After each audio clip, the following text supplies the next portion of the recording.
मधुबनी विधानसभा क्षेत्र संख्या 36 से लोजपा के प्रत्याशी अरुण पूर्वे, जो पूर्व में बीजेपी के कैडर नेतृत्व करता रहे किंतु उन्हें उपेक्षित किया गया, तो लोजपा के टिकट पर अपना नामांकन पत्र दाखिल किया है। आइए हम उन्हीं से सुनते हैं क्या कहना चाहते हैं। लोक जनशक्ति पार्टी और भाजपा की सरकार बनेगी, ये निश्चित है बिहार में। और चिराग पासवान, मैं यहाँ पे ऐलान कर देता हूँ कि चिराग पासवान मुख्यमंत्री बन के रहेंगे। जैसा कि आप सुन रहे हैं कि चिराग पासवान बीजेपी के सपोर्ट से मुख्यमंत्री बनेंगे। पता नहीं चल रहा कि इस बार का राजनीति किस ओर करवट ले रही है।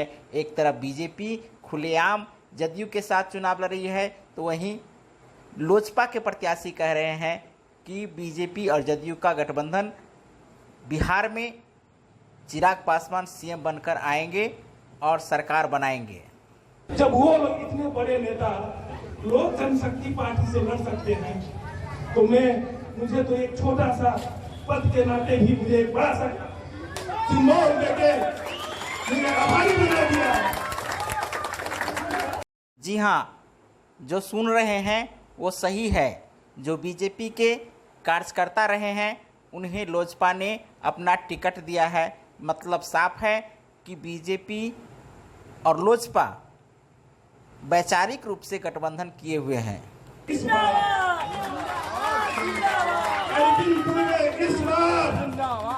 और मैं पंडोल में एक गांव का सर्वे कर चुका हूं। पंडोल में 36 पंचायत, हरिपुर मंडल अलग है, पंडोल मंडल अलग है।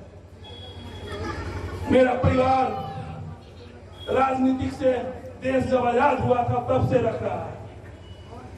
हमारे बाबा 1952 ईस्वी में म्युनिसिपल कॉर्पोरेशन मधुबनी नगर परिषद के मेयर बने थे।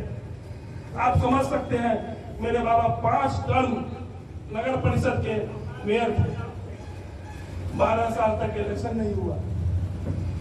विपक्ष ने 12 साल तक इलेक्शन नहीं किया। 2001 में सतीश मिश्रा चेयरमैन बने थे। हमारे पिताजी के सबसे मित्र और सलाहकार भी सतीश मिश्रा थे। 2000 में उनको पद मिला और 2002 में म्युनिसिपल कॉर्पोरेशन चेयरमैन से मेरी मां को चेयरमैन बनाया गया। और 2007 में मेरे पिताजी स्वर्गीय पवन कुमार पूर्वे चेयरमैन बने। आज लोक जनशक्ति पार्टी एक ईमानदार सच्चा सिपाही को टिकट देके मधुबनी विधानसभा का मनोबल बढ़ा दिया। इस तरह मनोबल बढ़ा दिया है कि आज हर गांव का, हर कार्यकर्ता, नगर का सब देख रहा है, मुस्कुरा रहा है। अरे क्या हो गया भाई?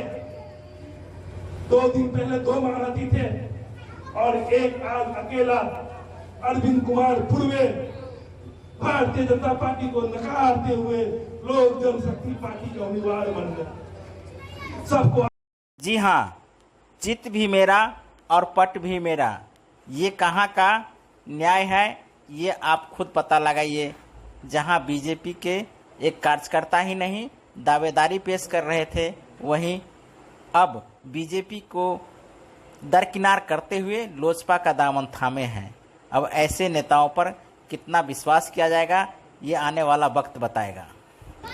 एक विधायक का क्या पावर होता है उनको नहीं पता। एक विधायक एनडीए के हैं, सुमन महा से सिर्फ नमस्कार नमस्कार नमस्कार नमस्कार नमस्कार। अरे बाबा, आसाराम बाबू की तरह प्रवचन देते हैं तो प्रवचन कर्ता बन जाते हैं साहब। प्रवचन लेना शुरू कर देते हैं हर चीज में।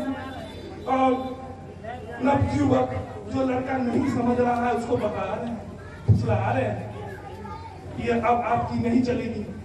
और मैं आपको कह देना चाहता हूँ, आपने कभी भी जनता के बीच इलेक्शन नहीं लड़ा। अरविंद पूर्वे आपके पीठ पर था तो एमएलसी बन गए। बंद रूम में माननीय सुशील मोदी जी के 1 घंटा हमसे बात हुआ। मेरा 2014 का बात है। वो भी उम्मीदवार था, हम भी उम्मीदवार थे।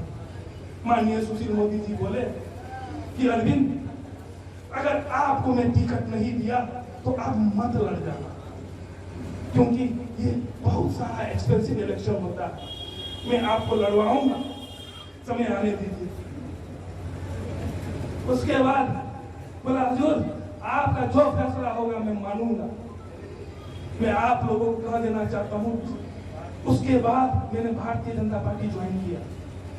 मैं एक पीठ पर उनको सहायता करता चला गया, लड़ के चुनौरागंज में जाके सारा कार्यकर्ता को एकजुट करके उनके फेवर में करता चला गया। मगर उनको त्याग भावना नहीं है। मुझे सब थाली में खाना है, सांसद के थाली में खाना है, विधानसभा के थाली में खाना है, विधान परिषद के थाली में खाना है। अब किस तरह के मानव है? ये तो दानव का लक्षण होता है, दानव का लक्षण। मैं एक आध्यात्मिक चीज आपको बताना चाहता हूँ।